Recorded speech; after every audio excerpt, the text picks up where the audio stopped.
Hi, Jamie. Hi. Thanks for helping my project. Yeah, sounds really cool. Could you say a couple of words about yourself? I'm Jamie. I grew up in Texas. I've lived in New York and in Oregon. My background is in theater, and now I do sales. And you have like this awesome booth here at the Conroe Comic Con. We're Night Owl Castle. Okay. And so we built this booth, we constructed the castle and added all these different accent pieces. So we just really want to bring a good time to the fans and help everyone have a positive experience. And you're putting your theater, background to use. Yes. So that's great. Yeah. Did you know that NASA is planning to send astronauts back to the moon? I did not know that that was currently happening. No. Now that you've heard about it, any initial reactions? It sounds really cool. It's interesting that I have this opportunity to speak with you because I'm actually currently watching For All Mankind. Oh, wow. Okay. Where they go up to the moon and then, they're like building a station up there. I'm not too far into it, but I'm super intrigued.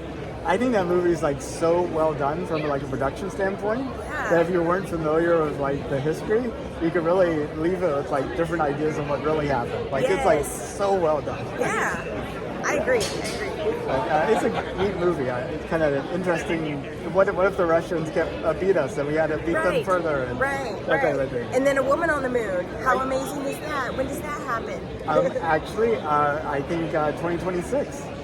Because they're planning to put the first woman on the moon with that next landing. It was originally scheduled for 2024 whenever I started the project, but it got postponed a couple of years. Gotcha. But in 2026, when they land again, it's going to be a woman stepping out. That is amazing. That's amazing. And what cool news to have right after International Women's Day. Exactly. Whenever you think about the future, like 200 years out in the future, do you think humans are still only living on Earth, making sort of like these short trips to places? Or do you think we've actually living on Earth and we have people living on the moon and Mars and going to Comic Cons in space and, just living their life? I think it's possible.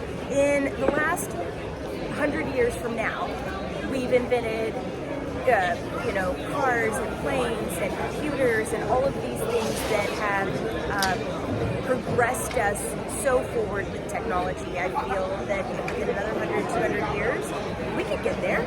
We could absolutely get there. Do you think we will? I do. Okay. I do. That's awesome. And if you could you take a trip to space? Oh, I would. How far would you go? I want to say I would go as far as like the Delta Quadrant, or just all of these amazing stories that we've seen, Star Trek, Star Wars, living in space, the Expanse, that show where they are colonized on Mars and things like that. I'm like, I would do it. I would go. I would go to the outer far reach of the universe, possibly even if I knew that meant that there would be no coming back. Wow. Depending on who I could take. If there's a loved one with me. Exactly. Or maybe multiple loved ones. Yeah. Thank you so much, Jamie. It was such a pleasure to get to talk to you. Thank you. You as well. Appreciate it.